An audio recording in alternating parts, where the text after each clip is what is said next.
Kasihmu pagar kesudahan, dalam bernapas memujikan bagian di atas gunung dan di dalam samudera. Penyanyiku pulang kepadamu, mensyukuri rahmat yang kau beri. Kasihku mengangkat bagimu, segenapmu baru setiap pagi. Bersyukurlah kepada Tuhan, sebab Ia baik, sebab Ia baik, balasnya untuk selamanya. Kasih setianya, kasih setianya. Na na na na na, na na na na, na na na na na. Na na na na na, na na na na, na na na na. Hari aku memuji Tuhan, karena kasih-Mu tak berkesudahan.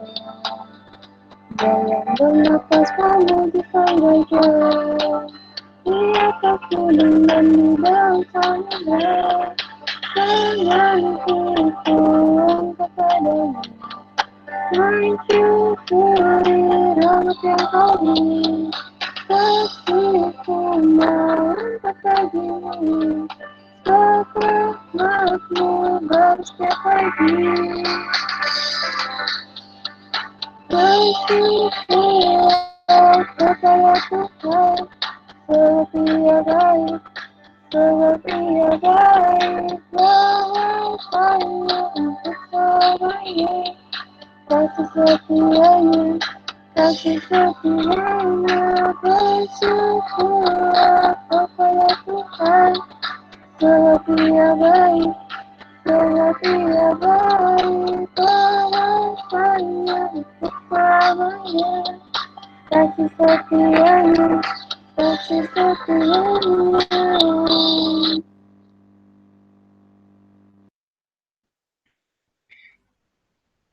Saat ini kita akan masuk ke dalam refleksi.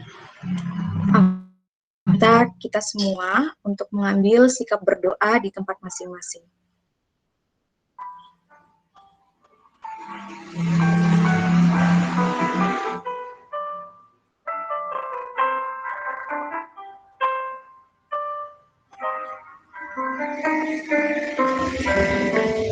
Allah yang begitu baik dan sungguh besar kasih setianya pada kita.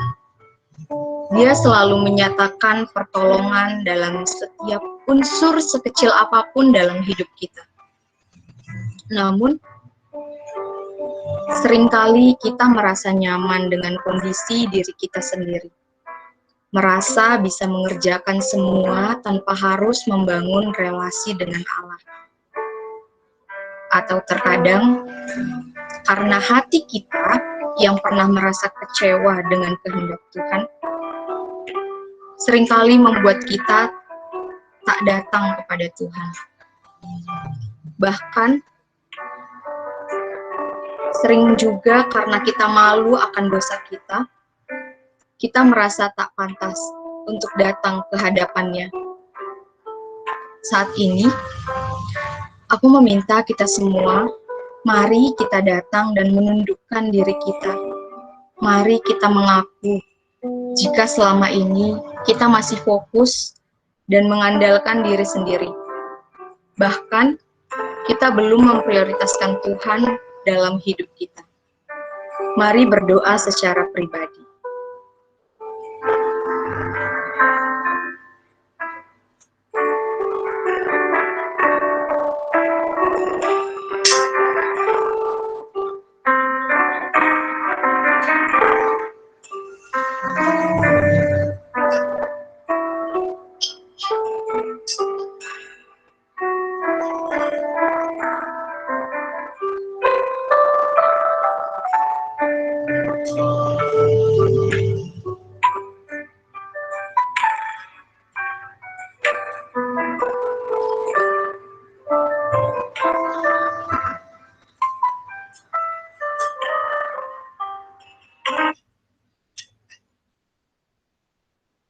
Amin.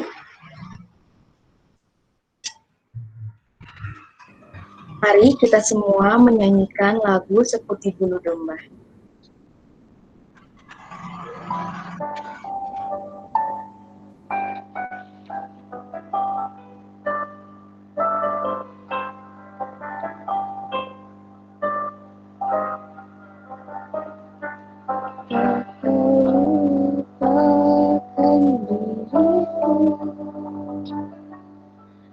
Kau ingat ku ada bagimu,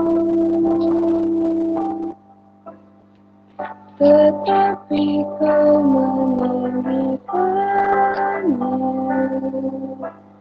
di hadapan malaikatmu. Katalah tuliskan namamu, beri kita kehidupanmu. Kau tak mau mengakuinya di hadapan Bapa.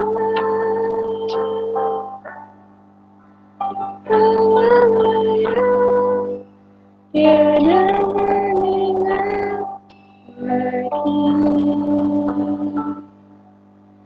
segala kesalahanku yang buat.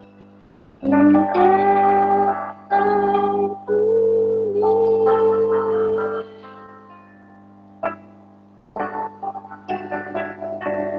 Walau dosaku merah berlimpah semua, Engkau menjadikanku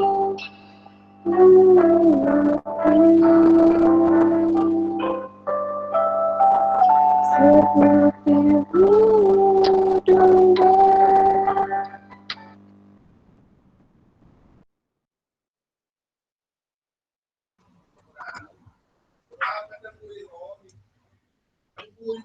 Kita akan mempersiapkan hati kita untuk mendengarkan firman Tuhan. Mari kita semakin mengenal Allah lebih dari semua yang pernah kita kenal, lewat firman dan lewat kebenarannya. Mari kita nyanyikan Mengenalmu.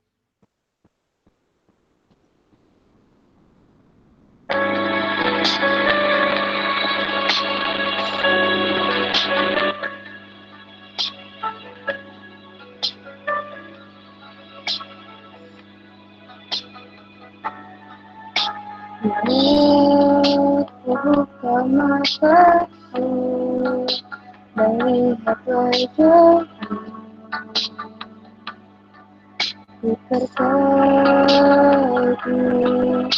bila lihatmu bersih dan tanda tanganmu, tersentuh.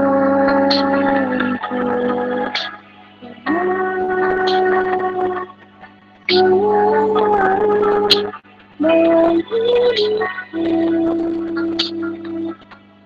itu selalu kesempatan yang baru, dan ku ingin mengenalmu.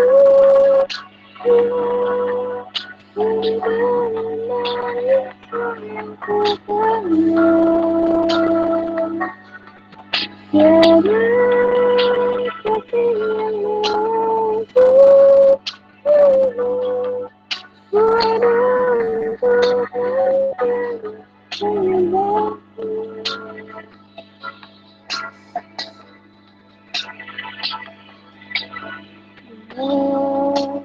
Bukan mataku, melihat wajahmu,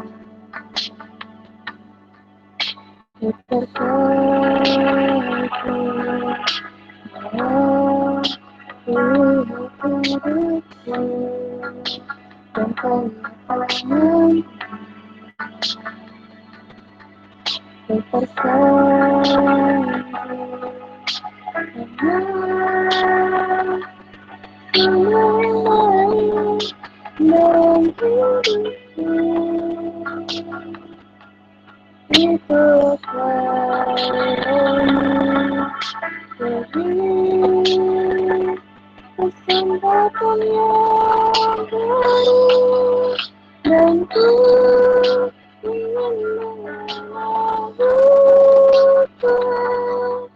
perbedaan bangsa yang terkenal karena kasihnya mengadu ku harus menjadi penyembah.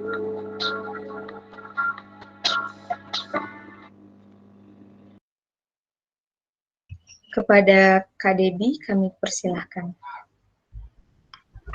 Suaraku terdengar? Terdengar, Kak. Oke, mari kita berdoa. Tuhan, kami bersyukur untuk kesempatan kami boleh beribadah, bersekutu bersama di dalam ruangan virtual ini. Kami berdoa biarlah kiranya yang boleh menguasai hati dan pikiran kami, mengarahkannya hanya kepada kebenaran firman-Mu. Tolong kami dapat menikmati kebenaran firman Tuhan yang akan bersama-sama kami baca, dengar, dan juga pelajari serta renungkan. Hamba-Mu dalam segala kelemahan, dalam segala keterbatasan, kiranya kuasa Allah yang sempurna juga lah yang boleh memampukan hamba-Mu menyampaikan apa yang menjadi kehendak dan isi hati Tuhan untuk boleh didengar oleh setiap kami dalam ruang virtual ini. Tuhan, kami juga mau berdoa menyerahkan setiap peralatan, gadget yang kami gunakan, biarlah kiranya Tuhan yang boleh menjaganya, dan juga setiap sinyal yang kami butuhkan, Tuhan kiranya boleh menganugerahkan sinyal yang baik, sehingga dari awal hingga akhir dapat menikmati ya Tuhan ibadah kami, secara khusus ketika kebenaran firman Tuhan boleh ditaburkan, biarlah itu sungguh-sungguh boleh kami dengar, kami dapat mengertinya, dan boleh berakar dalam hati kami, serta bertumbuh dan berbuah di dalam kehidupan kami sehari-hari. Berkati ya Tuhan jam pemberitaan firman-Mu ke depan, biarlah kiranya kami menikmati Tuhan, menolong, mengkonsentrasikan hati dan pikiran kami, menjaga setiap sinyal dan juga setiap gadget yang kami gunakan, sehingga itu semuanya dapat digunakan untuk mendengarkan Engkau melalui firman-Mu, dan Tuhan jugalah yang boleh bekerja di dalam hati dan pikiran kami, mempersiapkan kami menikmati Engkau melalui kebenaran firman-Mu. Berkati ya Tuhan waktu ke depan dalam jam pemberitaan firman, kiranya Tuhan yang boleh arahkan hati dan pikiran kami, dan Tuhan yang boleh menolong kami menikmati berkat kebenaran firman Tuhan. Dalam nama Tuhan Yesus kami berdoa, kami memohon. Amin. Saya akan share screen, teman-teman bisa mempin ya nama saya, Francisca Debbie, namanya ada 2, carilah yang nggak nyalain kamera ya tentunya. Sebentar.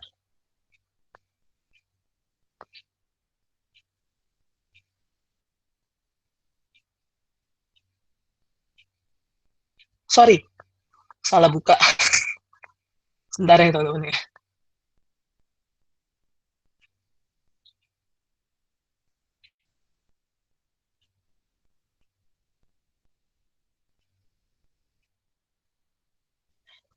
Ya, hari ini kita akan mempelajari secara khusus tentang intimacy with God atau relasi dengan Allah.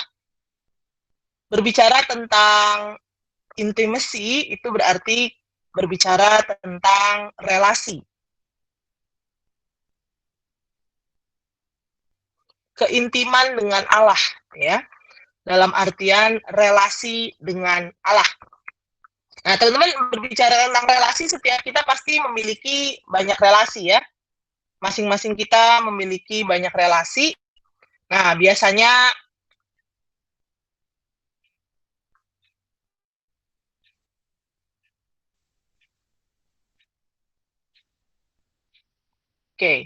biasanya kalau berbicara tentang relasi itu kita memiliki begitu banyak relasi ya, baik relasi dengan keluarga, relasi dengan kekasih, ya. Nah, tetapi teman-teman seringkali yang terjadi adalah di dalam relasi-relasi kita itu suka berelasi dengan orang yang mungkin terlihat, gitu ya. Tapi mungkin bagaimana relasi kita dengan Tuhan, ya. Nah, teman-teman, kalian punya idola kah? Apakah kalian punya idola? Apakah di antara kalian ada yang memiliki idola? Mungkin boleh pilih mungkin ya emotikonnya, tunjuk tangan gitu, atau misalnya bisa bilang iya kalau ada, kalau nggak ada ya nggak apa-apa juga gitu ya. Punya ya, ada yang punya pastinya ya. Ada lagi? Ada ya. Ada punya ya, punya idola pasti ya. Cukup kalian lah yang tahu siapa idola kalian ya. Bisa jadi mungkin idola kalian ada dalam ruangan virtual ini, jangan-jangan juga ya. Ya, teman-teman, keponakan saya itu, iya, jangan-jangan idolanya ada dalam ruangan virtual ini, makanya lirik kanan, lirik kiri. Bagus juga kalau misalnya kalian bukalah video kalian. Mungkin yang mengidolakan kalian sebenarnya pengen melihat juga muka kalian gitu ya, udah lama nggak ketemu tuh. Oke. Ya teman-teman, saya punya ponakan gitu ya, ponakan saya idolakan, salah satu sebenarnya itu kalau bisa dibilang sitkomnya Korea ya. Ini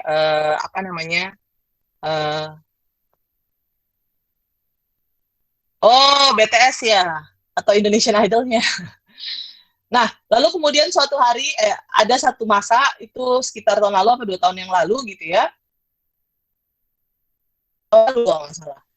Idolanya dia itu datang ke Indonesia ya. Lalu kemudian kami ya, saya dan kakak saya sebagai tante yang baik gitu kan, kami memberikan hadiah ulang tahun untuk dia adalah tiket konser untuk menonton sang idola ya. Lalu kemudian teman-teman, dia sangat excited, sangat senang gitu ya. Setelah selesai konser, saya tanya gimana perasaannya gitu ya. Terus kemudian dia bilang, ih aku sampai nangis loh ketika ngelihat idolaku, dia bilang kayak begitu. Ya teman-teman, memang idola itu mengidolakan seseorang gitu ya. Itu adalah hal yang ya sekarang ini apalagi itu sesuatu hal yang seringkali dilakukan oleh banyak orang.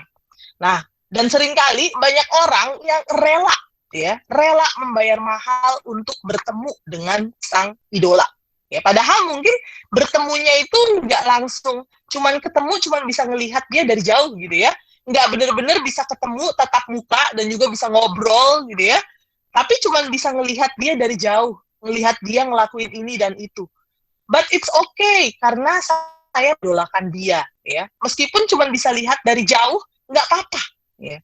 Meskipun mungkin cuma lihat dari jauh yang sebenarnya kalau di TV pun bisa dilakuin ya. Tetapi that's okay gitu ya. Kenapa? Karena saya mengidolakan dia dan setidaknya dalam satu ruangan yang sama gitu lah kalau bisa dibilang ya. Bisa ngelihat dia memang benar-benar, oh bener idola gue hidup gitu kali ya. Nah, tapi teman-teman, banyak orang yang rela untuk bayar harga mahal untuk bertemu dengan sang idola ya.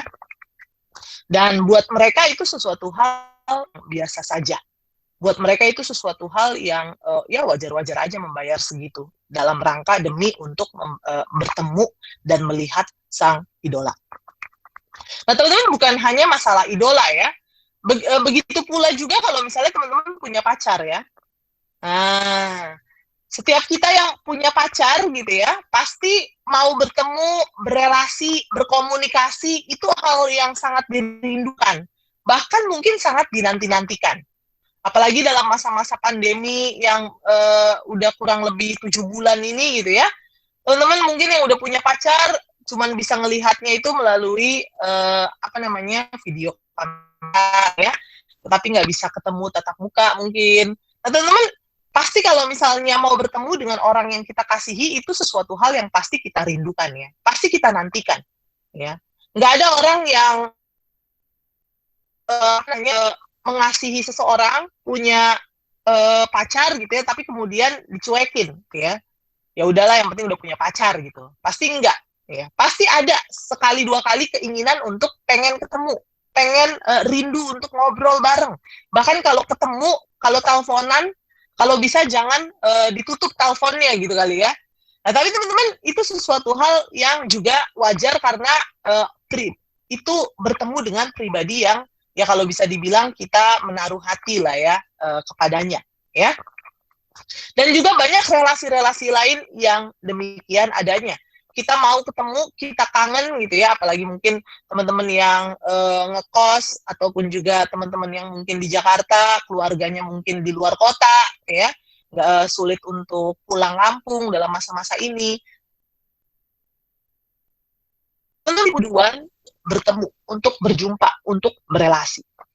Nah teman-teman, kalau sama orang-orang yang ada, entah itu idola, entah itu pacar, kasih warga, kita begitu merindukan atau kita begitu suka gitu ya, senang berkomunikasi, bertemu dengan mereka. Bagaimana dengan kerinduan kita bertemu dan berelasi dengan Allah? Ya. Bagaimana kerinduan bertemu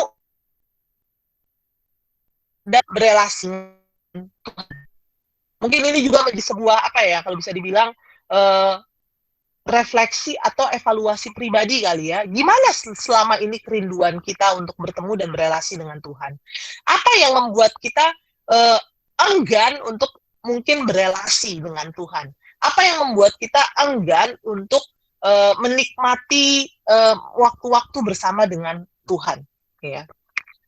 Nah teman-teman, saya nggak tahu itu kalian yang tahu apa yang menjadi jawabannya, ya. Mungkin juga bukan masalah keengganan, tapi masalah kadang-kadang adalah masalah ngerasa nggak ada waktunya gitu kali ya. Nah, tapi teman-teman kita hari ini akan sama-sama belajar. Kenapa sih? Kenapa kita membutuhkan intimacy with God? Kenapa kita, kalau bisa dibilang, berelasi dengan Tuhan? Kenapa kita harus berelasi dengan Tuhan? Ya. Nah, teman-teman, mari kita membuka Ibrani pasalnya yang ke-10, ayatnya yang ke-19, sampai dengan ayatnya yang ke-22. Ibrani pasalnya yang ke-10, ayat 19 sampai 22. Kalau teman-teman punya secara khusus Alkitab di sekitar kalian, boleh membukanya, baik itu Alkitab cetak ataupun juga dari handphone, ya. Boleh membukanya. Meski saya sudah taruh ya secara khusus di layar Ibrani 10 ayat 19 sampai 22 ini, tetapi nggak apa-apa. Teman-teman kalau bisa, mungkin terlalu kecil tulisannya gitu ya, teman-teman bisa membuka secara khusus Alkitabnya ya. Nah, saya akan membacakan Ibrani pasal 10 ayat 19 sampai 22 ini. Ibrani 10 ayat 19 sampai 22, demikian firman Tuhan. Jadi saudara-saudara, oleh darah Yesus kita sekarang penuh keberanian dapat masuk ke dalam tempat kudus. Karena Ia telah membukai jalan yang hidup bagi kita melalui tabir, yaitu dirinya sendiri. Dan kita mempunyai seorang imam besar sebagai kepala rumah Allah. Karena itu marilah kita menghadap Allah dengan hati yang tulus, ikhlas, dan keyakinan iman yang teguh. Oleh karena hati kita telah dibersihkan dari hati nurani yang jahat, dan tubuh kita telah dibasuh dengan air yang murni. Ya teman-teman, kitab Ibrani ini kalau kita perhatikan dalam pasal-pasal sebelumnya, yaitu dalam pasal yang keempat, ayatnya yang ke-14 sampai dengan pasal yang ke-10 ayat 18, persis sebelum perikop ini, sebelum ayat 19 ini, teman-teman, penulis kitab Ibrani banyak menuliskan sebelum perikop yang kita baca ini, banyak menuliskan atau mengajarkan tentang kehadiran Yesus Kristus sebagai imam besar. Nanti kita akan sama-sama lihat apa artinya kehadirannya sebagai imam besar, ya. Nah, teman-teman, di dalam Ibrani pasal yang 10 19 sampai 22 ini, kita belajar hal yang pertama, kita dapat melihat bagaimana apa sih yang menjadi dasar kita berelasi dengan Allah? Apa yang menjadi dasar relasi kita dengan, ya? Belum berubah ya? Oke. Apa yang menjadi dasar relasi kita dengan Allah? Nah, kalau kita perhatikan bersama-sama dalam Ibrani pasal yang ke-10 ayat 19, di situ dinyatakan, jadi saudara-saudara, saya tipe ya, nggak sampai 20, tapi 19-nya aja. Jadi saudara-saudara, pembaca ya, dan juga kita termasuk, oleh darah Yesus, kita sekarang penuh keberanian dapat masuk ke dalam tempat kudus. Oleh darah Yesus, berarti dalam hal ini ada pengorbanan Kristus di dalamnya, ada karya Kristus di dalamnya. Darah Yesus itulah, karya Kristus itulah yang membawa kita dapat masuk ke dalam tempat kudus. Penuh keberanian dapat masuk ke dalam tempat kudus. Maksudnya apa nih? Apa maksudnya penuh keberanian? Nah, teman-teman, dalam hal ini kita harus mengerti dulu ya, konteks pada masa itu. Pada masa itu, tempat kudus atau the most holy place, ini merupakan tempat, baik dalam kemah suci teman-teman tahu ya, kemah suci itu adalah kalau pas masa-masa Israel pada waktu itu, masih dalam perjalanan menuju Kanaan gitu ya, kan biasanya belum ada yang namanya Bait Allah, mereka membangun kemah. Nah, di dalam kemah suci itu ada tempat kudus, demikian juga ketika Bait Allah sudah dibangunkan. Ketika Bait Allah sudah dibangunkan, di situ pun terdapat yang namanya tempat maha kudus, atau tempat kudus ini, the most holy place, sebenarnya tempat maha kudus. Ya. Nah, teman-teman, tempat kudus ini atau tempat maha kudus ini sebenarnya diyakini bahwa tempat ini adalah tempat di mana Allah berdiam. Ya, jadi Allah hadir dalam tempat maha kudus itu. Di dalam ruang maha kudus itu Allah hadir. Dan tirai tebal itu menghalangi jalan masuk ke ruang maha kudus. Jadi ada tirai tebal yang menghalangi jalan masuk ke dalam ruang maha kudus itu. Nah, teman-teman, akses masuk ke dalam ruang maha kudus itu hanya untuk seorang imam besar. Pada satu upacara, yaitu Hari Raya Pendamaian. Dan ketika imam besar itu masuk, dia harus masuk dengan membawa serta darah korban persembahan. Karena ini masa di mana si imam besar ini menjadi perantara untuk mendamaikan antara umat dengan Allah. Nah, karena itulah teman-teman, pada masa itu gitu ya, masa dalam artian konteks pada saat Ibrani ini dituliskan, teman-teman, mereka memahami, orang-orang Yahudi Ibrani ini, banyak yang menyatakan bahwa kitab Ibrani ini dituliskan kepada mereka yang adalah orang-orang Yahudi yang sudah percaya Kristus ya. Sehingga ketika penulis menggunakan ilustrasi ini, seharusnya pada konteks pada masa itu mereka memahaminya. Mungkin kalau kita membacanya sekarang kita nggak ngerti kalau nggak mempelajarinya, ya. Nah, sehingga teman-teman, kita harus paham bahwa dalam masa itu, dalam konteks pada waktu itu, mereka memahami bahwa orang Yahudi memahami bahwa bisa langsung ketemu dengan Allah. Makanya ada tirai besar itu yang menghalangi jalan masuk ke dalam ruang maha kudus itu diyakini sebagai kalau bisa dibilang memisahkan antara manusia dengan Allah. Manusia yang berdosa nggak bisa secara langsung dengan Allah yang kudus. Karena itulah kehadiran imam, ya, dan juga imam besar dalam hal ini menjadi perantara antara manusia dengan Allah. Jadi manusia nggak bisa langsung ketemu dan juga bicara gitu, ngobrol sama Allah, ya. Kalau dalam masa sekarang kan kita dengan mudahnya ya berpikir bahwa gampang ketemu dengan Allah, bisa kapan aja, ya. Tapi pada masa itu tidak demikian adanya, ya. Ada sebuah pemisahan antara manusia yang berdosa dengan Allah. Dan kita memahami sekali akan hal ini ya. Di dalam Yesaya pasalnya yang ke-59 ayatnya yang kedua, secara khusus Yesaya berkata demikian. Yesaya 59 ayatnya yang kedua berkata demikian, tetapi yang merupakan pemisah antara kamu dan Allahmu, ialah segala kejahatanmu. Dan yang membuat dia menyembunyikan diri terhadap kamu sehingga ia tidak mendengar, ialah segala dosamu. Teman-teman, sesungguhnya kita nggak bisa menikmati langsung bertemu dengan Allah karena kita terpisahkan oleh dosa.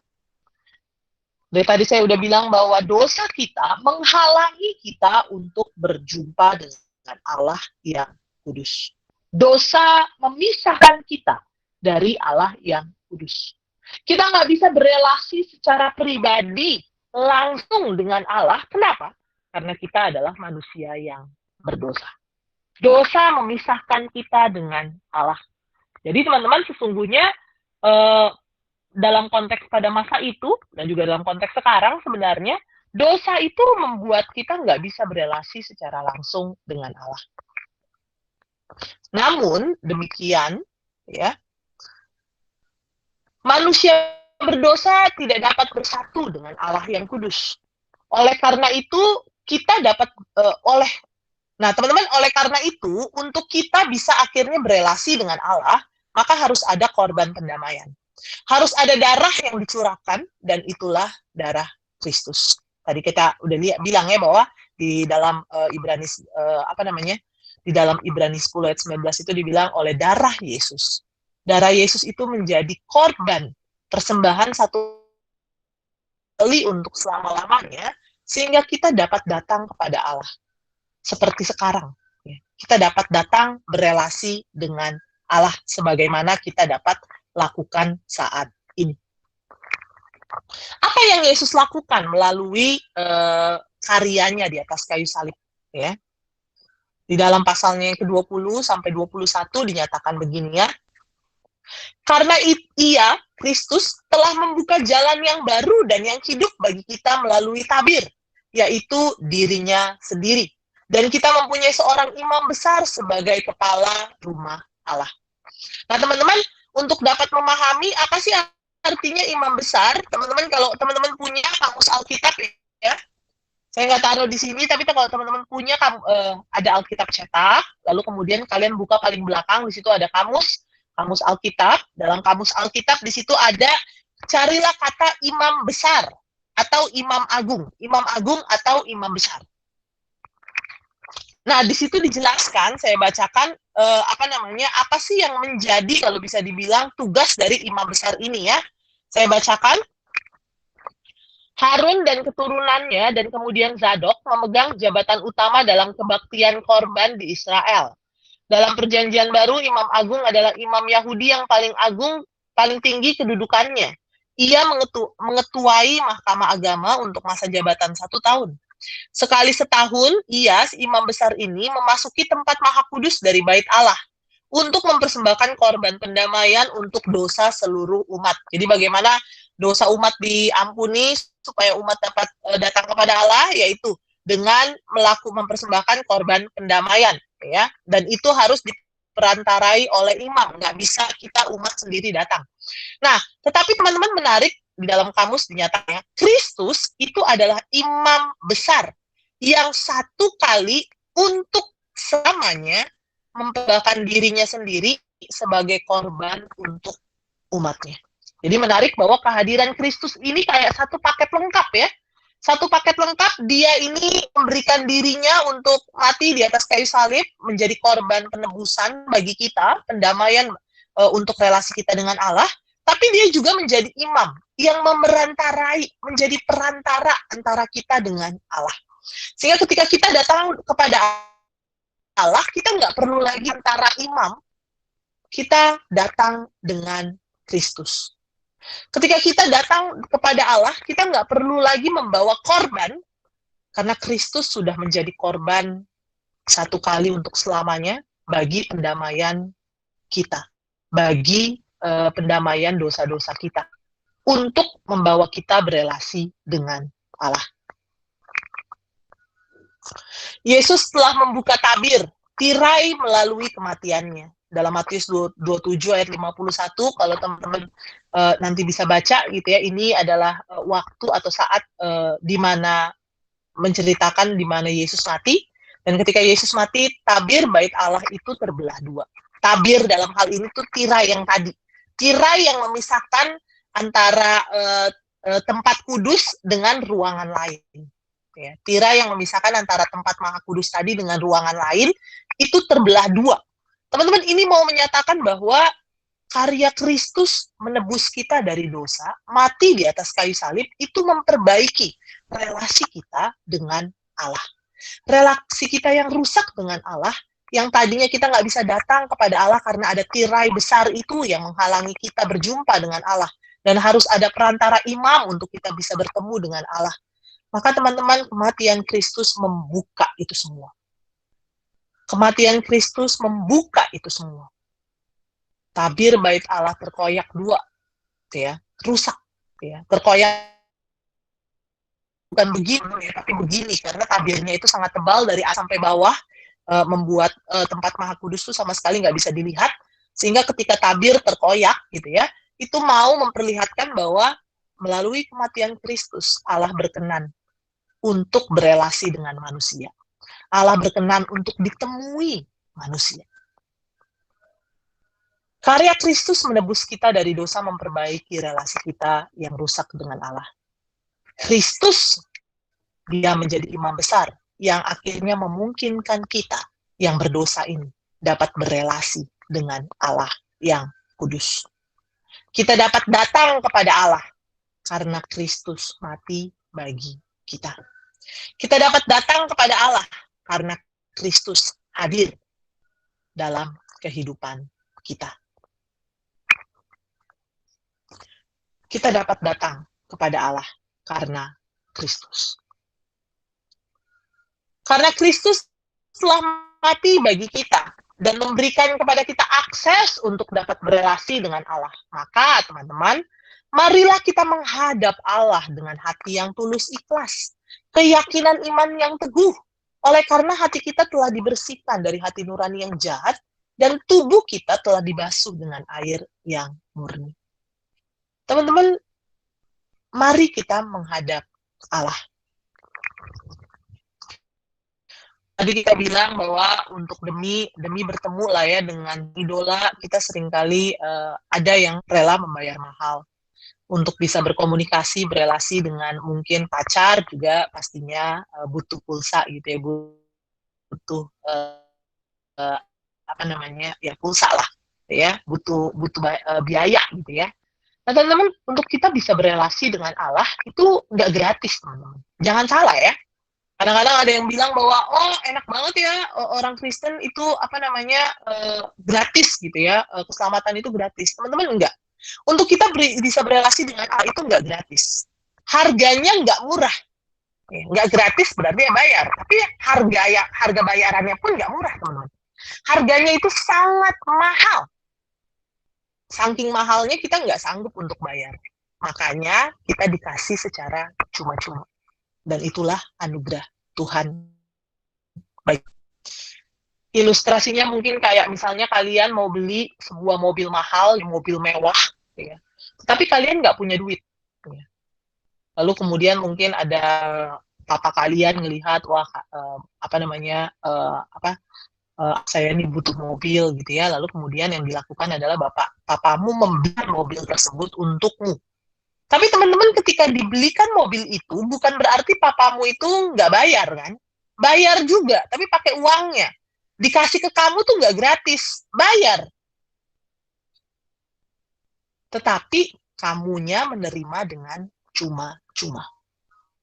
Teman-teman, keselamatan ataupun juga relasi dengan Allah, kita dapat berelasi dengan Allah, itu bukannya gratis diperolehnya. Darah Kristus, karya Kristus di atas kayu salib, itu harganya mahal, tetapi diberikan secara cuma-cuma kepada kita.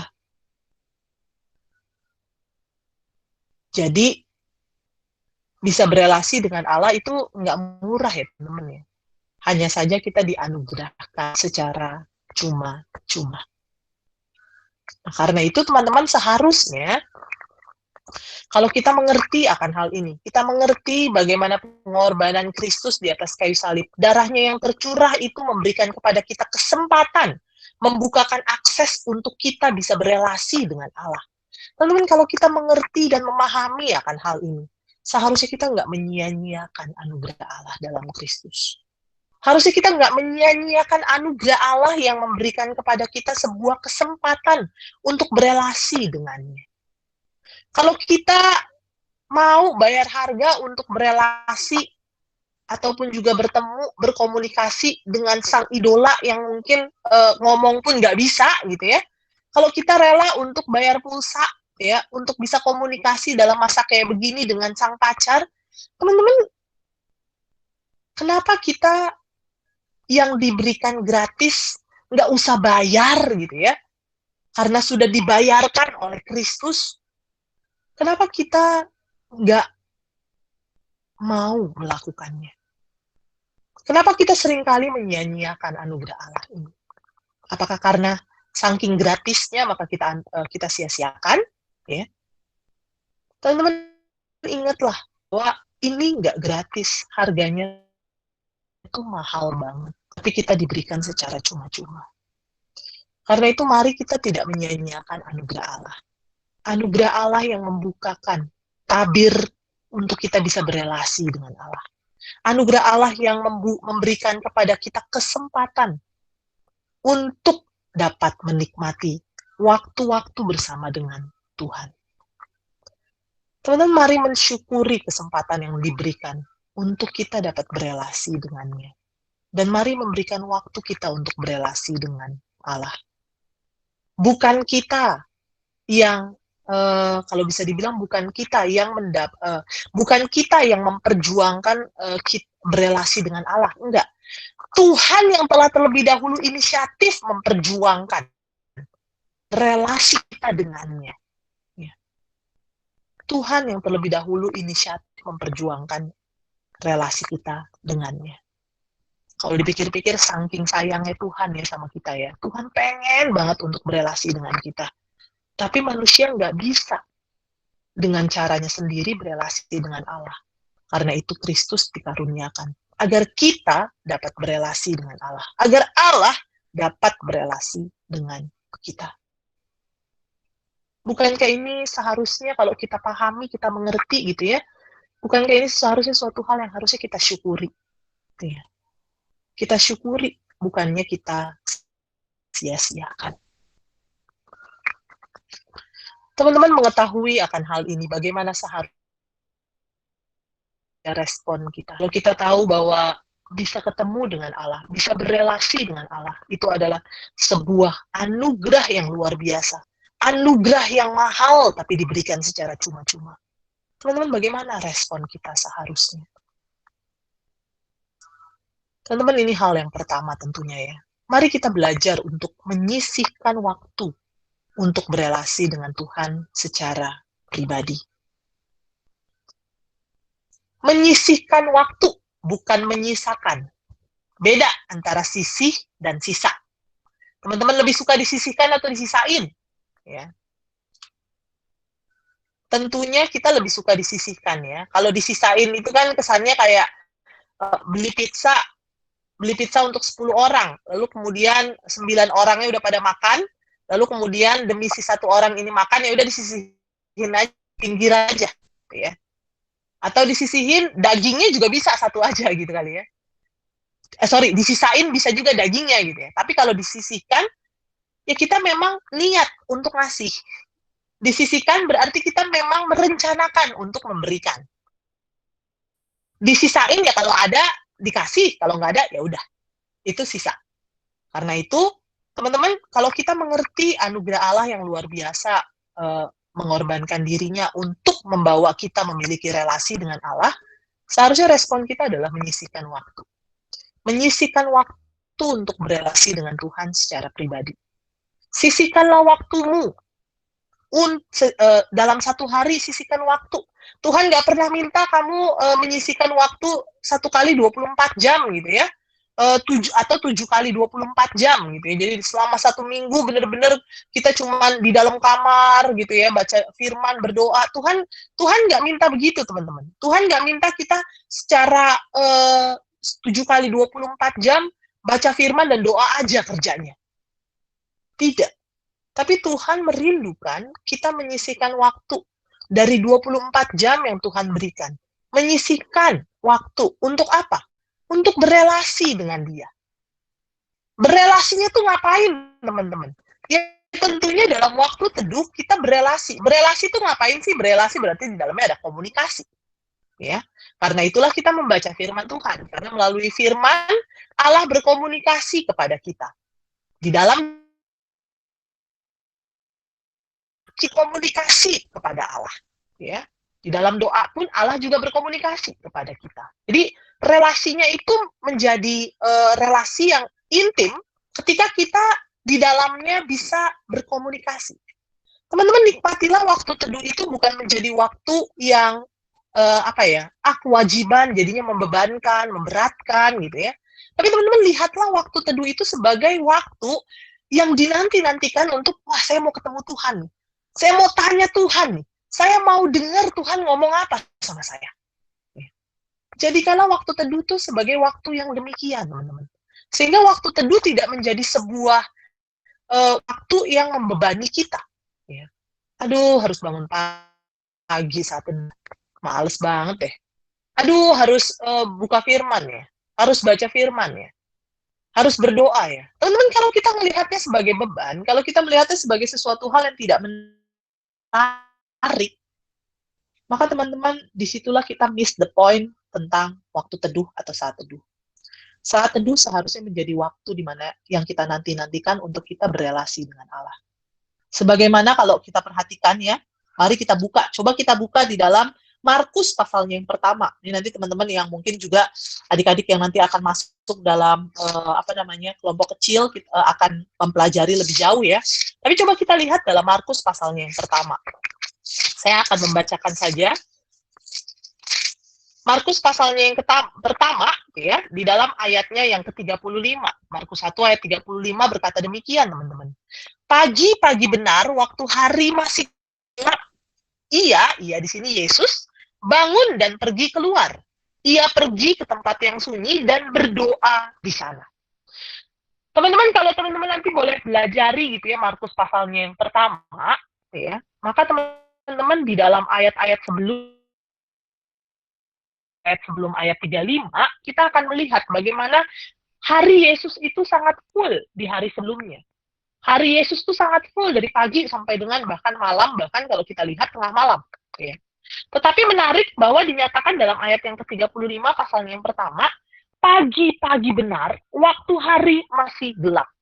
Meskipun hari sebelumnya capek, meletihkan, tapi buat Yesus, karena dia kangen gitu kalau bisa dibilang ya, rindu untuk berelasi dengan Tuhan, merindukan relasinya dengan Sang Bapa, dia bangun pagi-pagi. Untuk ngapain?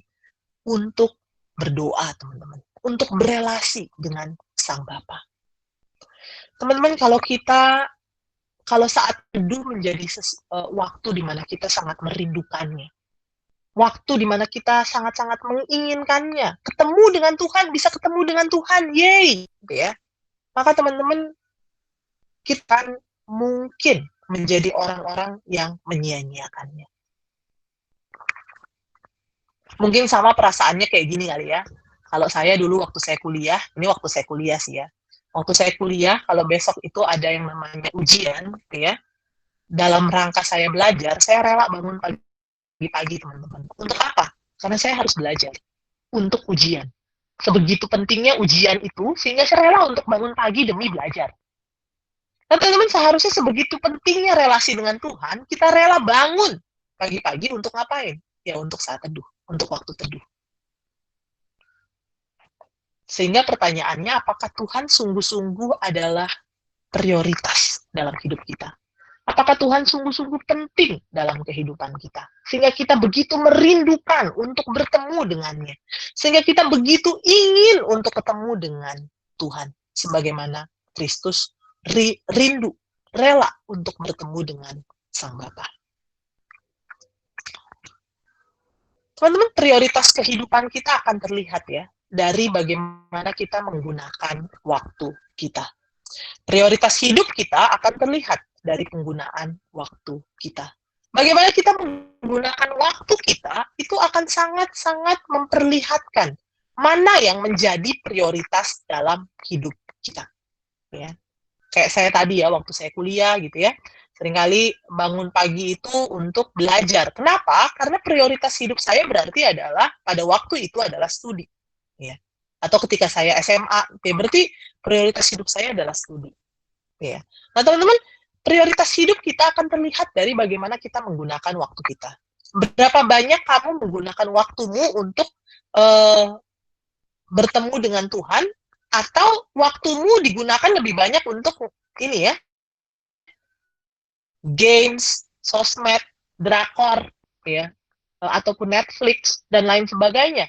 Berapa banyak waktu yang kita berikan Apalagi dalam masa-masa kayak gini ya, masa-masa yang di rumah saja, kuliah, lalu kemudian setelah itu ya tetap di rumah. Kalau dulu mungkin setelah kuliah harus jalan, pulang ke kosan gitu ya, setelah kuliah bercengkrama dengan teman-teman di kantin mungkin ya. Kalau sekarang kan selesai kuliah tinggal tutup laptop, lalu kemudian ngapain? Itu pertanyaannya. Apa yang kau lakukan setelahnya? Waktumu digunakan untuk apa? Lebih banyak untuk main games? Lebih banyak untuk sosial media?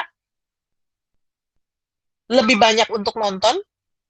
Pertanyaannya adalah ketika waktumu habis untuk ini semua, adakah kita memikirkan untuk memberikan waktu kita untuk Tuhan? Adakah kita menyisihkan waktu kita untuk berelasi dengan Tuhan? Ini bisa menjadi sebuah refleksi pribadi kita ya. Coba lihat dalam satu hari kehidupanmu bagaimana kamu menggunakan waktu. Adakah dalam 24 jam dalam hidupmu, ya 15 menit lah diberikan untuk baca firman dan berdoa. Adakah waktu-waktu dalam hidupmu mempengaruhi, waktu-waktu dalam hidupmu pasti akan memperlihatkan prioritasmu.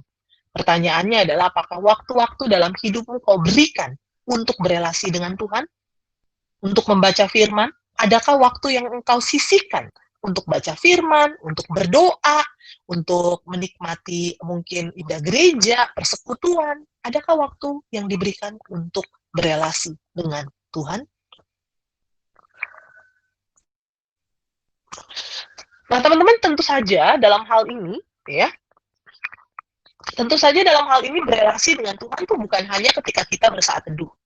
Jangan kemudian pikir, oh yang penting saya udah saat teduh, saya udah berelasi dengan Tuhan, seharian ya udah cukup, ya.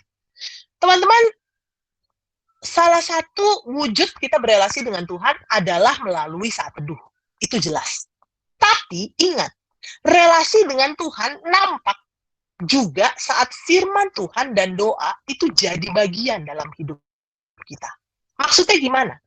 Teman-teman, ketika kalian berelasi dengan orang atau dengan ya mungkin orang tua lah ya. Ketika kalian berelasi dengan orang tua, atau nggak usah orang tua lah, teman lah ya. Ketika kalian berelasi dengan teman itu biasanya kalian WA-an gitu ya, setiap hari WA-an, tanya, komunikasi gitu kan ya. Nah teman-teman, seharusnya kalau kita memang berelasi dengan Tuhan, menikmati relasi dengan Tuhan, menikmati keintiman relasi dengan Tuhan, kita itu seharusnya menjadi pribadi-pribadi yang juga membuat atau menjadikan firman Tuhan dan doa jadi bagian dalam hidup. Misalnya apa? Ketika kita harus mengambil pilihan-pilihan yang penting, kita harus memutuskan keputusan-keputusan yang penting. Adakah firman dan doa menjadi bagian untuk kita memutuskan dan memilih hal penting dalam hidupmu? Teman-teman, kalau kita memang berelasi dengan Tuhan, kita merindukan relasi dengan Tuhan, seharusnya itu nggak cuma terjadi di dalam saat teduh, tapi seharusnya terjadi dalam seharian hidup kita. Dalam hidup kita seharusnya kita berelasi dengan Tuhan. Tentunya bukan berarti 24 jam itu kita cuma di dalam kamar baca firman dan juga berdoa.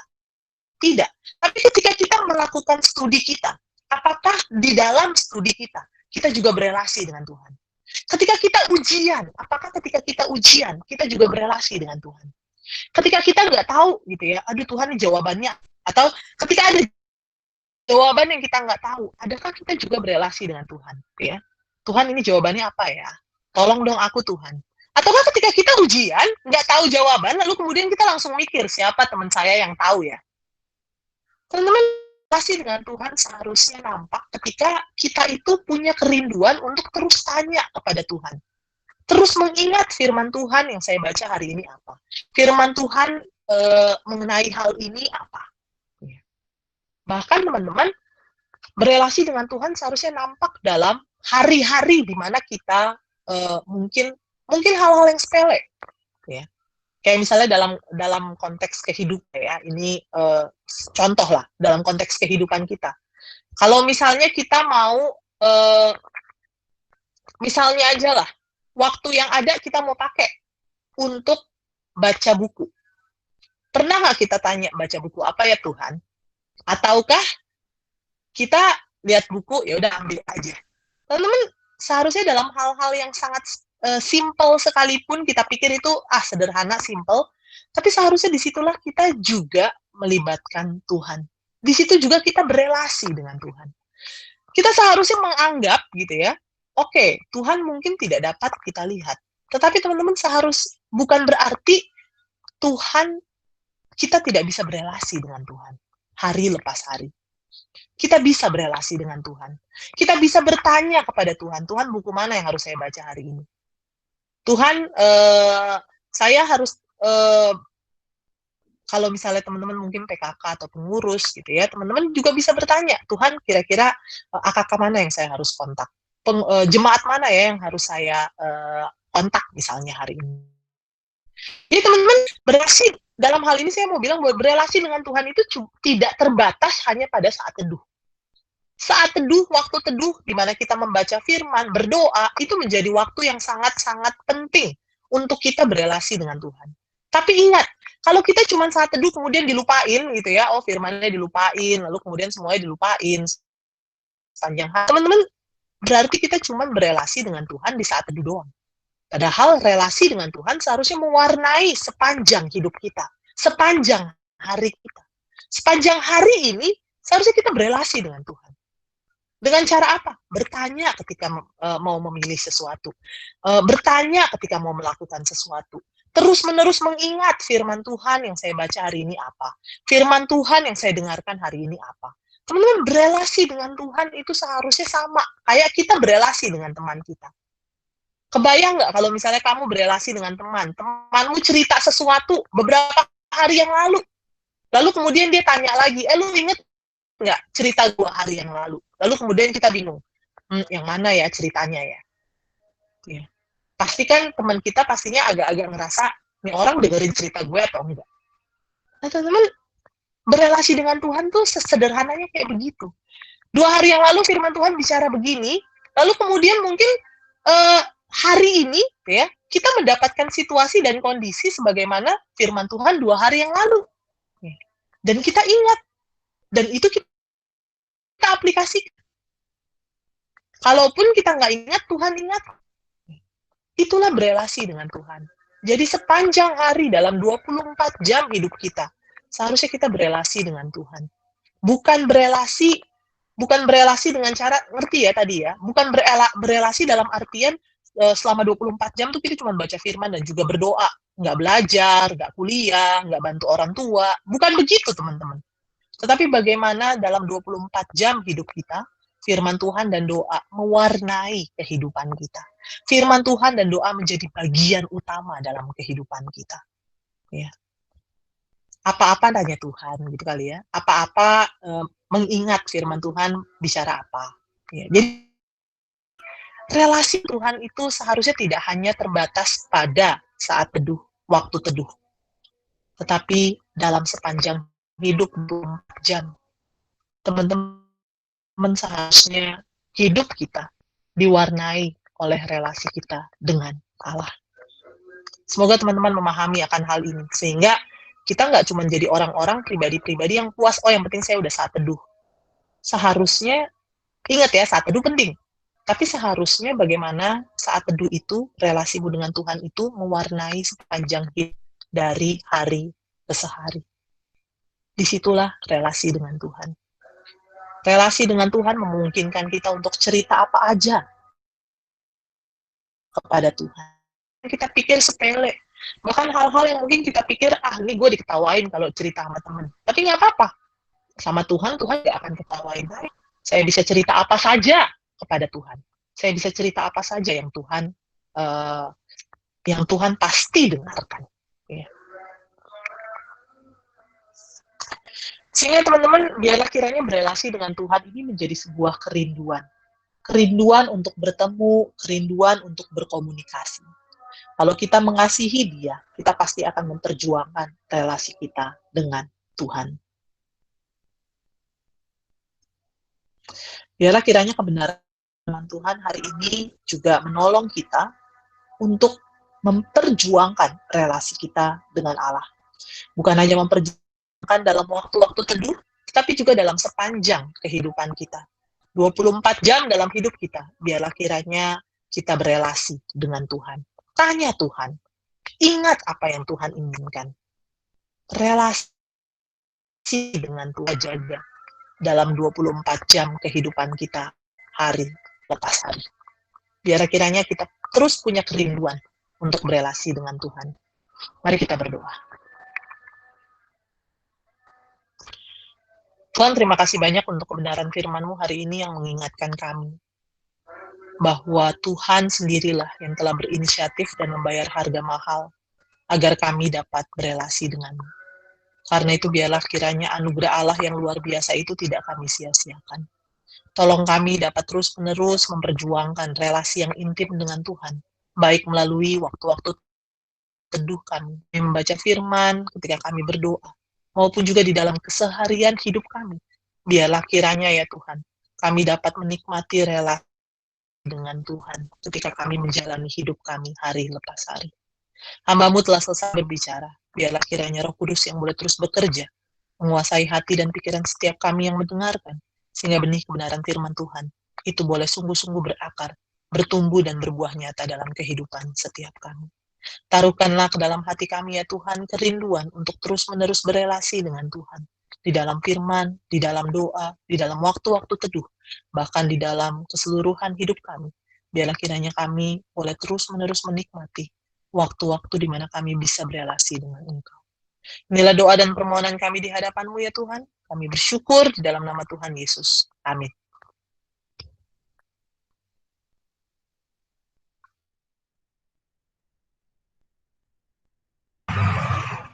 Terima kasih untuk Kak Debbie atas firman-Nya. Saat ini kita akan mendengarkan warta. Mungkin boleh diganti slide-nya menjadi slide warta. Oh iya, sorry bentar ya. Saya harus stop ya. Oh iya, Kak. Makasih ya, Kak. Sudah.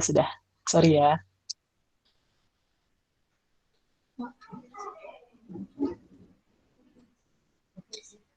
Kepada pewarta hari ini, dipersilahkan.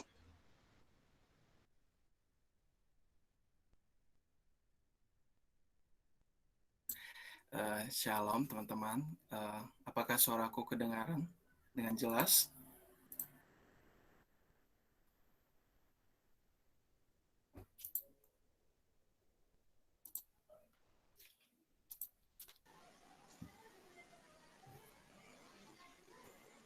Oh ya,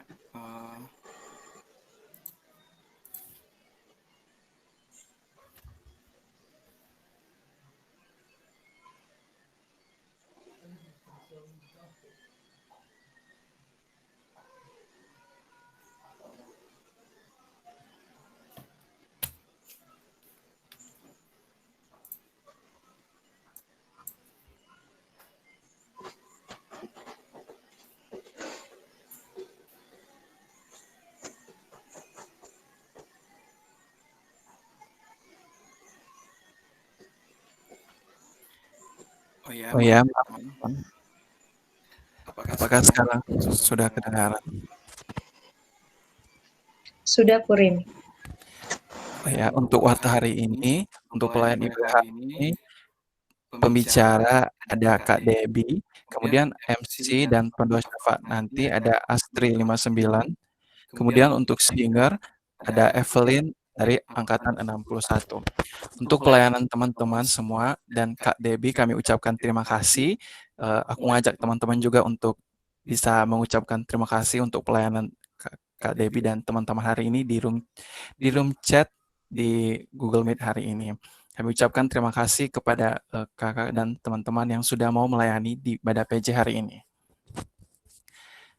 Untuk ibadah minggu depan akan kembali hadir Ibadah PJ dengan tema Yosafat orang yang beriman.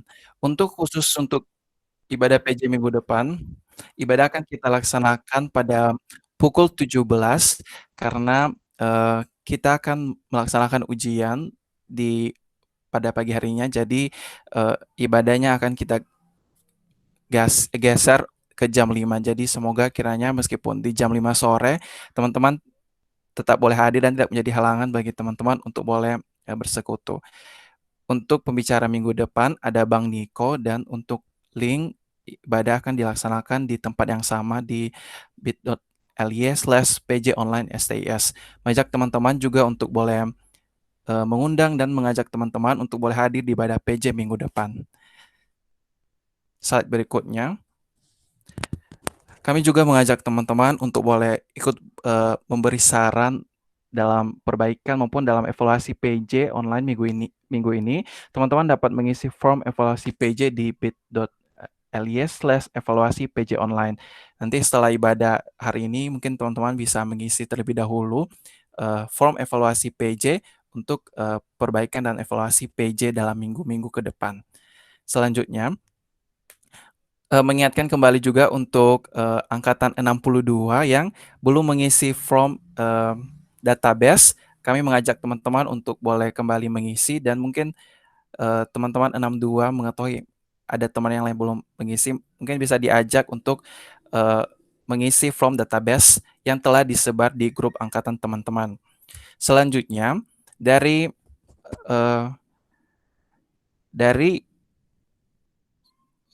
OPTK ada undangan untuk kita untuk hadir di ibadah rutin bulanan POPTK yang dilaksanakan di STMKG. Terlebih dahulu mungkin teman-teman angkat 62 belum tahu apa itu IRB. IRB adalah ibadah rutin bulanan bersama teman-teman kedinasan lainnya yang dilaksanakan dalam suatu ibadah.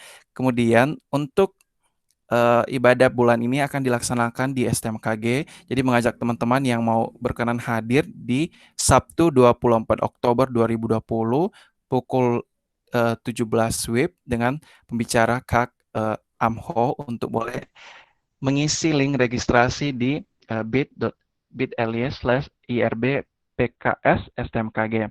Untuk jarkom lebih lanjut nanti akan disebar di grup angkatan masing-masing teman-teman. Selanjutnya untuk warta yang berulang tahun dalam minggu ini, untuk yang pertama ada Renata angkatan 62 tanggal 10 September, kemudian ada Dian 61 tanggal 11 September, kemudian ada Mario 61 tanggal 13 September, kemudian ada Suko Daika 60 angkatan 16 September, dan Sandro angkatan 60 tanggal 16 September. Untuk teman-teman yang ulang tahun dalam minggu ini, mari kita bersama-sama. Oh ya, maaf, Oktober. Tadi maaf ya teman, Oktober. Untuk teman-teman yang berulang tahun dalam minggu ini, mari kita bersama-sama menyanyikan lagu Selamat Ulang Tahun. Kepada Evelyn, aku persilahkan.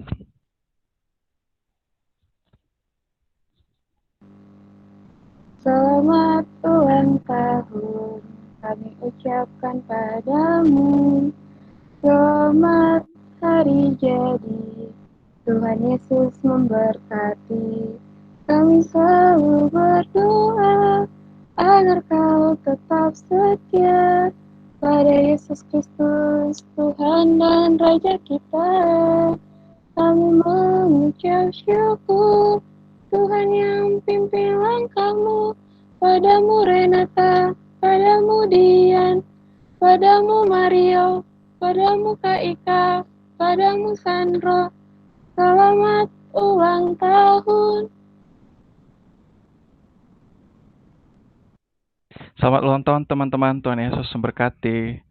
Selanjutnya aku kembalikan kepada MC, kepada Astri, silakan.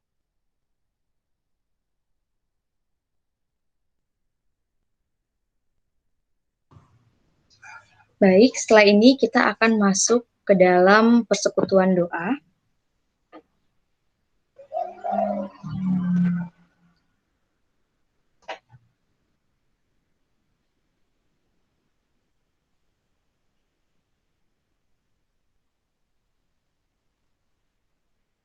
Aku minta kita semua untuk mengambil posisi yang paling nyaman. Dan mari kita menundukkan diri dan bersatu di dalam doa. Mari kita berdoa. Kami datang ke hadirat-Mu Bapa atas setiap kasih dan anugerah yang Kau nyatakan bagi setiap kami. Kami bersyukur Tuhan untuk persekutuan yang bisa kami laksanakan di hari ini. Kami bersyukur untuk setiap kami bisa berjuang hadir untuk datang dalam persekutuan ini.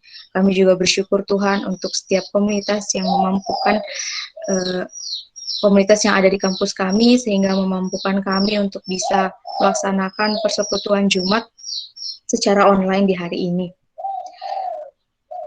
Terlebih kami juga mau berdoa bagimu Bapa untuk pembicara yang hari ini telah menyatakan kebenaran-Mu Tuhan.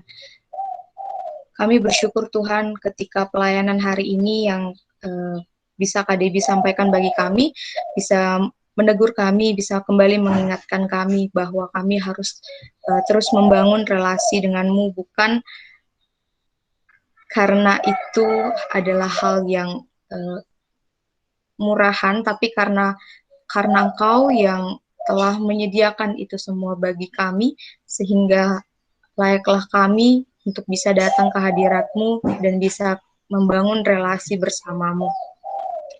Kami juga mau bersyukur Tuhan untuk pelayan yang bisa melayani di hari ini. Kiranya setiap orang yang mengambil bagian dalam ibadah ini bisa di kemudian hari bisa terus melayani Engkau dan bisa terus melihat bahwa tangan kasih-Mu dan Engkau saja yang menguatkan setiap mereka untuk melayani dalam setiap pelayanan dan ladang yang Kau sediakan.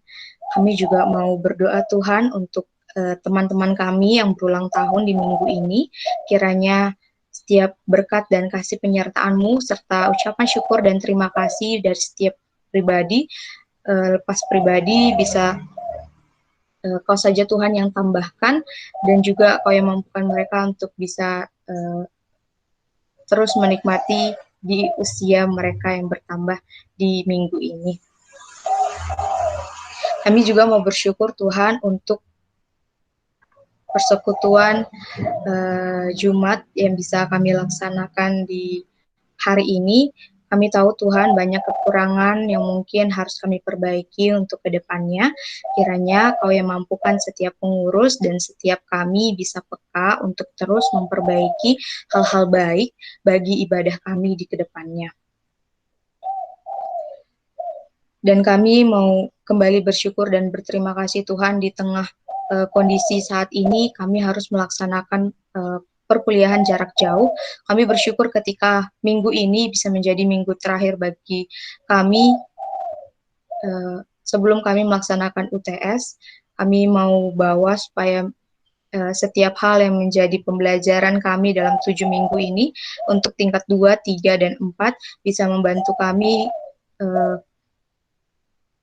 mengerjakan, bahkan membantu kami untuk lebih memahami dan menambah pengetahuan bagi kami dalam proses pembelajaran ini. Dan kami mau berdoa Tuhan kepadamu untuk persiapan UTS yang akan kami laksanakan di 2 minggu ke depan. Saat ini teman-teman kita akan masuk ke dalam persekutuan doa. Aku meminta untuk teman-teman yang laki-laki, mari kita doakan persiapan UTS dan kompre serta kesehatan mahasiswa bagi tingkat 2, 3, dan 4 agar berjalan dengan baik dan lancar. Bagi yang perempuan, aku minta untuk doakan supaya jaringan dan setiap media dapat mendukung berjalannya UTS dan kompre yang akan dilaksanakan dalam 2 minggu ke depan. Sekali lagi aku ulang, bagi yang laki-laki, mari doakan persiapan UTS dan kompre mahasiswa serta kesehatan bagi tiap mahasiswa.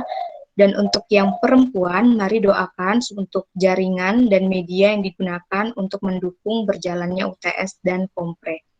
Mari kita naikkan pokok doa ini secara pribadi sesuai pembagiannya. Mari berdoa.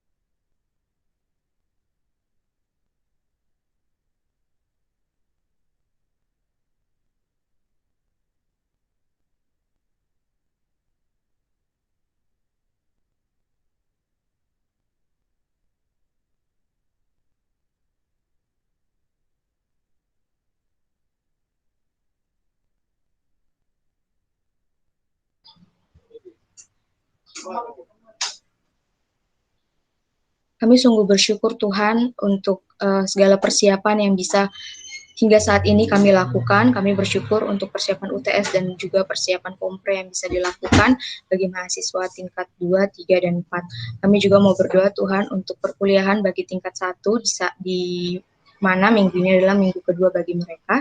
Kau Tuhan yang mampukan bagi setiap mahasiswa-mahasiswi baru untuk segera menyesuaikan metode dan juga perkuliahan dengan perkuliahan jarak jauh saat ini.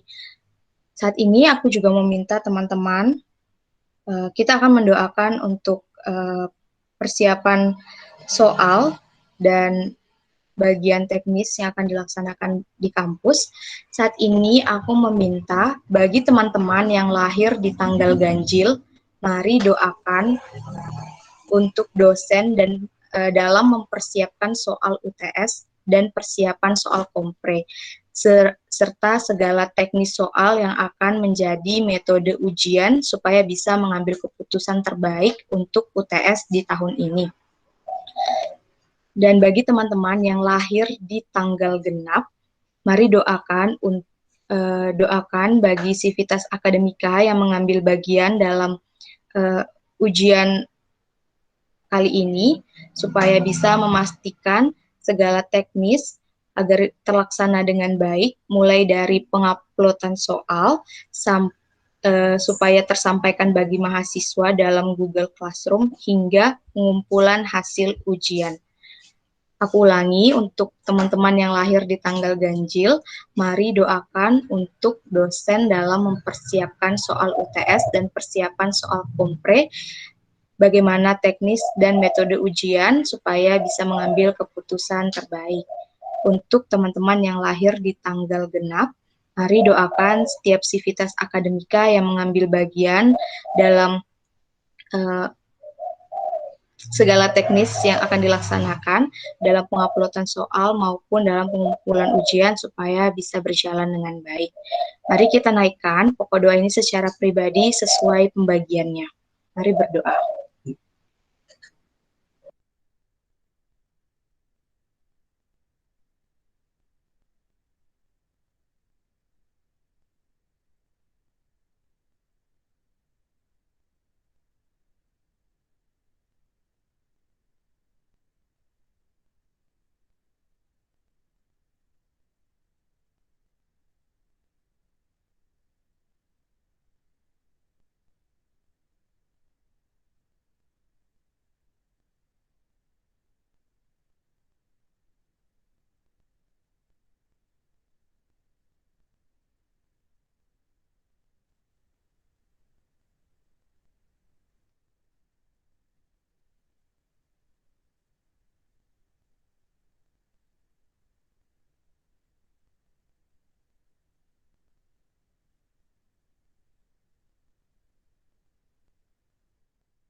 Ya Tuhan, kami bersyukur untuk setiap doa yang bisa kami naikkan untuk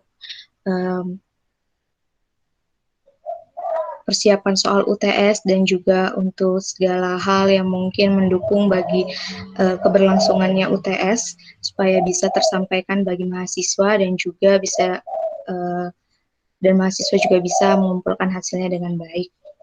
Bapak, kami juga mau berdoa kepadamu di mana banyak hal kegiatan yang kami lakukan dalam yang kampus kami lakukan, di mana saat ini di minggu ini kami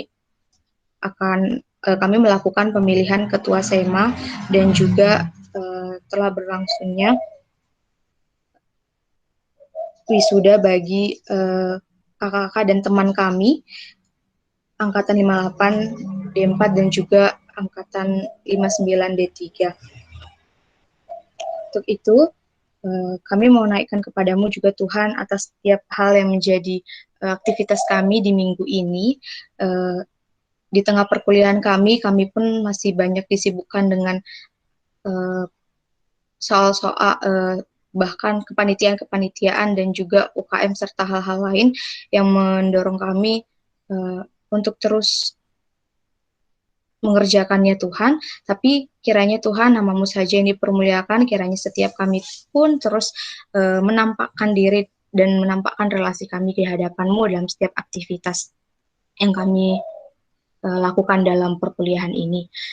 Saat ini kita akan mendoakan kegiatan yang ada di kampus. Bagi teman-teman yang berkacamata, aku minta kita doakan untuk pemilihan ketua SEMA agar boleh berjalan dengan lancar. Dan doakan webinar sosialisasi PKL hari Sabtu besok. Doakan agar para pimpinan dan dosen PKL 59 serta mahasiswa lain dan tamu dapat menikmati acara dan bisa berjalan dengan baik. Bagi teman-teman yang tidak berkacamata, mari kita bersyukur untuk pembentukan panitia PKL dan pembekalan PKL 60 yang dilaksanakan pada hari ini, dan mari doakan semoga untuk PKL online ke depannya bisa berjalan dengan lancar, dan doakan PKL Akbar yang akan dilaksanakan besok.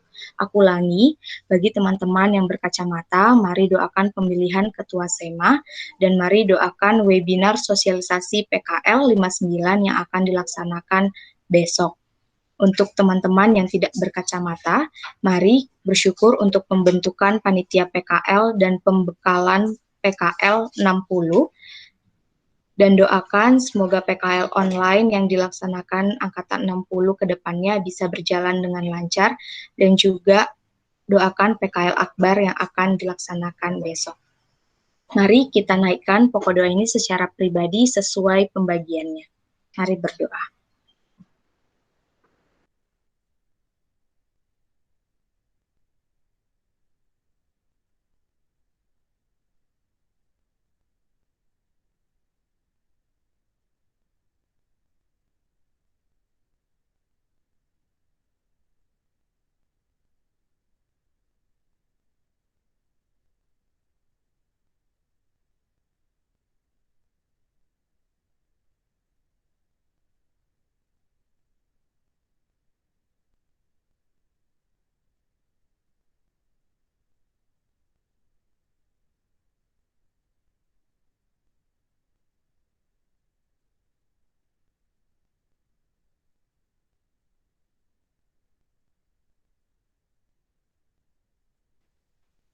Ya Allah Bapa kami bersyukur Tuhan untuk setiap aktivitas yang bisa kami laksanakan di minggu ini. Kami juga bersyukur untuk segala hal yang membawa kami semakin lebih belajar akan Engkau dan juga semakin mengenal Engkau hari lepas harinya.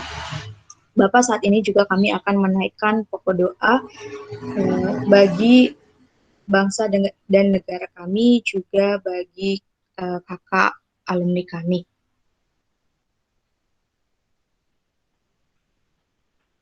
Saat ini aku meminta bagi kita, teman-teman yang hadir di sini, yang angkatan ganjil, bagi yang angkatan ganjil, mari kita bersyukur untuk wisuda ke-58 yang bisa terlaksana secara online dengan baik. Mari kita doakan juga pembekalan lulusan PSSTIS tahun 2020 yang akan dilaksanakan hari ini, di sore ini, dalam rangka mengawali orientasi kerja agar bisa berjalan maksimal, baik dari pemateri maupun para lulusan, dan yang membantu dalam proses orientasi kerja nantinya. Bagi teman-teman yang angkatan genap, mari doakan bangsa dan negara Indonesia senantiasa diberikan kedamaian dan juga kestabilan baik sosial maupun ekonomi di kondisi pandemi saat ini. Dan doakan supaya bangsa Indonesia mampu bekerja sama menekan angka penderita COVID-19 dengan mengikuti protokol kesehatan sesuai aturan pemerintah, sehingga Indonesia bisa terlepas dari wabah pandemi ini. Aku ulangi, untuk teman-teman yang angkatan ganjil, mari bersyukur untuk wisuda ke-58 yang telah terlaksana, dan doakan pembekalan lulusan PSSTIS tahun 2020 yang akan dilaksanakan nanti sore. Untuk angkatan genap, mari doakan bangsa dan negara Indonesia senantiasa diberikan kedamaian dan juga kestabilan baik sosial maupun ekonomi, dan doakan supaya Indonesia mampu bekerja sama menekan angka penderita COVID-19 dengan mengikuti protokol kesehatan sesuai aturan pemerintah. Mari kita naikkan pokok doa ini secara pribadi sesuai pembagiannya.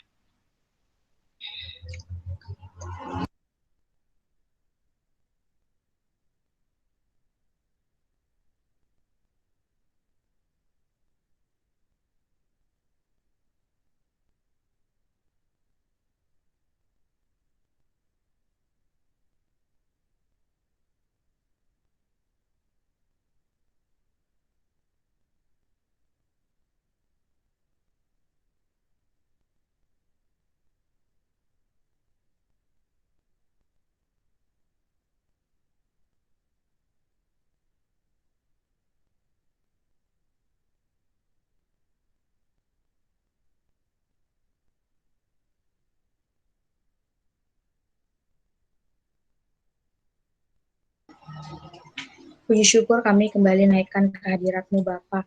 Kami bersyukur Tuhan di tengah kondisi dan situasi di saat ini pun kami masih bisa bersama-sama melakukan persekutuan doa, menaikkan setiap pokok doa yang kami lakukan dalam setiap minggu ini dan juga tentang bangsa dan negara kami.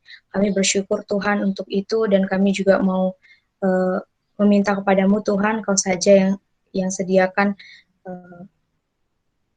rencana terbaik bagi setiap doa kami, terutama bagi kami dalam melaksanakan UTS dan menjalani perkuliahan ke depannya. Biarlah Kau saja penolong bagi setiap kami yang menyertai kami untuk terus supaya kami dimampukan untuk bisa menjalani perkuliahan jarak jauh saat ini.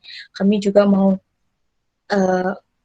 berdoa dan meminta kepadamu Tuhan, setiap kami yang mengikuti ibadah di hari ini ataupun bahkan terkendala untuk mengikuti ibadah hari ini, kiranya Kau saja yang mendamaikan setiap hati kami, kekhawatiran kami, kegelisahan kami, ataupun bahkan pergumulan yang kami alami di hari ini. Kiranya nama-Mu Tuhan yang bisa mendamaikan dan Roh Kudus-Mu hadir bersama-sama di tengah bersama-sama dengan kami untuk menjadi penolong dan memberi penghiburan bagi kami, sehingga setiap kendala dan pergumulan yang kami rasakan itu bisa terbantu, bahkan bisa menjadi damai Tuhan hanya karena pertolongan Engkau saja. Bapa, setiap pokok doa yang kami naikkan, setiap doa-doa yang kami naikkan, kiranya Engkau saja yang memberikan rencana terbaik di kemudian hari, dan kiranya setiap hal yang menjadi kehendak-Mu, biarlah itu Tuhan yang terjadi karena kehendak-Mu lah yang baik di hadapan kami. Kami juga meminta ampun Tuhan untuk setiap salah dosa yang kami lakukan dalam satu hari ini atau mungkin dalam persekutuan doa ini dan juga dalam ibadah ini yang mendukakan hati-Mu, atau kami banyak melawan titah-titah-Mu Tuhan. Biarlah darah dari Yesus Kristus saja yang menghapuskan setiap salah dan dosa kami, sehingga terus membawa kami untuk memberikan hati kami untuk mengenal Engkau lebih dalam dan terus mau membangun relasi dengan Tuhan. Inilah permohonan kami Tuhan, dan setiap doa kami, biarlah nama-Mu yang terus ada bersama-sama dengan kami, menyertai kami dalam setiap kehidupan kami. Dalam nama Tuhan Yesus Kristus, Juru Selamat kami yang hidup. Haleluya. Amin.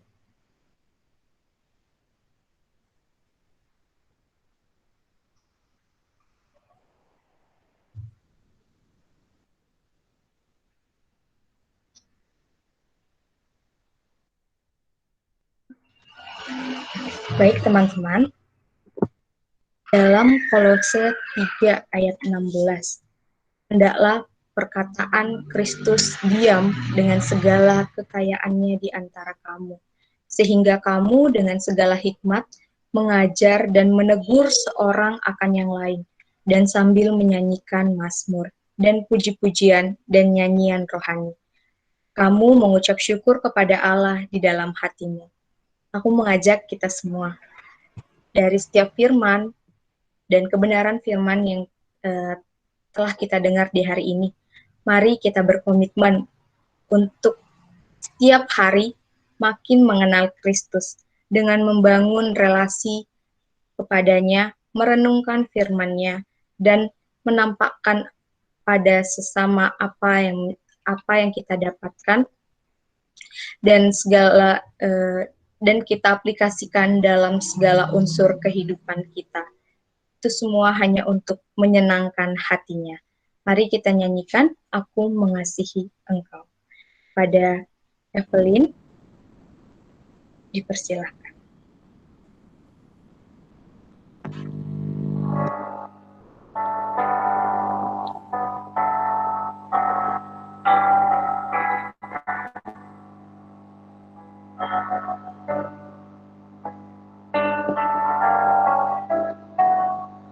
Aku mengasihi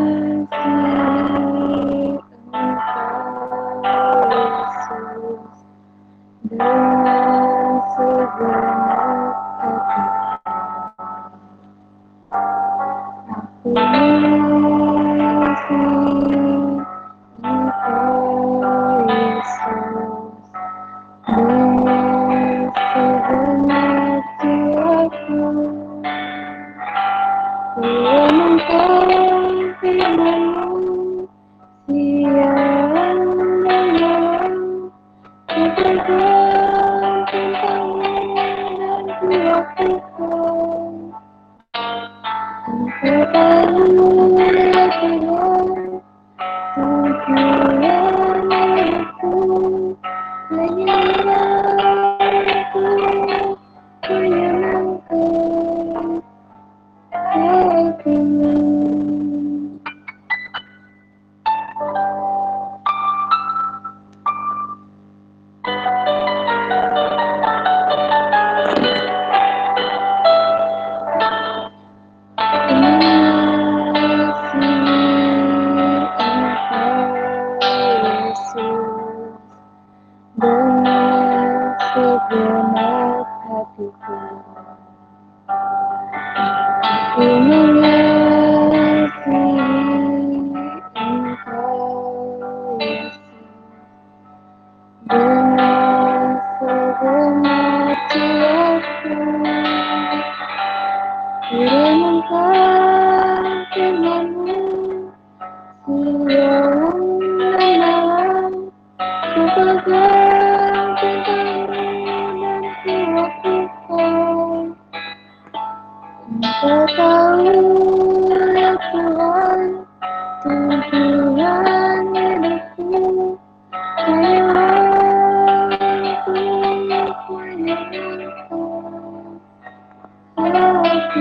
menyenangkan hatimu. Kurenungkan firman-Mu siang dan malam, ku pegang tentang-Mu dan ku lakukan. Engkau tahu ya Tuhan, tujuan hidupku, hanyalah untuk menyenangkan hatimu.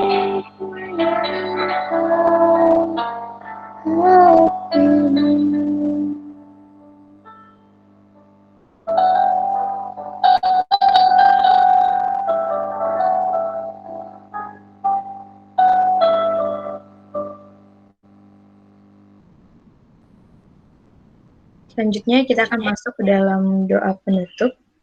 Meminta dengan kasih Kak Debbie untuk menutup ibadah ini dalam doa. Mari kita berdoa. Tuhan, terima kasih banyak untuk ibadah yang Tuhan boleh pimpin dan juga sertai dari awal hingga akhir. Kami bersyukur Tuhan yang boleh menuntun, kami bersyukur untuk setiap pujian yang boleh menguatkan iman kami, kami bersyukur untuk setiap doa-doa yang kami boleh naikkan, juga bersyukur untuk setiap kebenaran firman Tuhan yang Tuhan boleh karuniakan untuk kami dengar. Tuhan, kami berdoa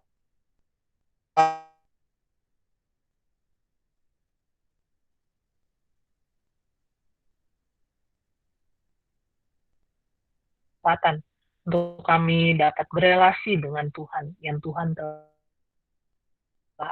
kepada kami.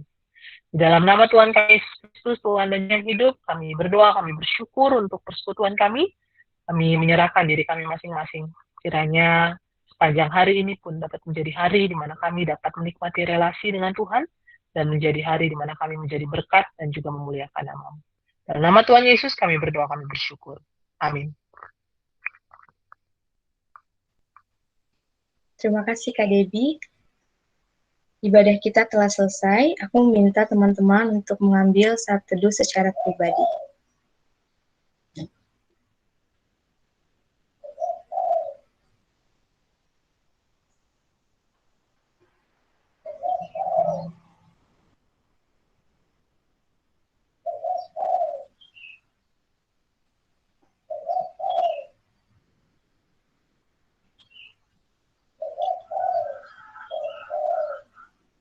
Terima kasih teman-teman untuk kehadirannya di hari ini.